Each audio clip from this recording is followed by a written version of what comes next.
Ito yung talong natin mga idol. Presko pa to, kakapitas lang din. Kasama ng okra natin, tsaka alugbati. Gisahin ko muna itong ano natin, talong, kasi lagyan ko ito ng sabaw. Yan mga idol, sunod na natin yung ano natin, malunggay, okra, alugbati, tsaka siling haba. Yan, ito yung mga tanim lang natin to mga idol. Kaya makakatipid ka talaga sa gastos mga idol pag may mga sarili kayong tanim. Kukuha ka lang sa bakuran nyo, diba?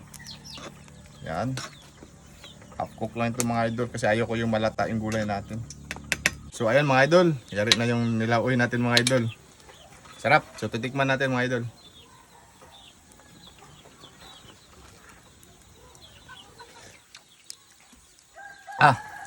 Napakalami kayong sabaw mga idol.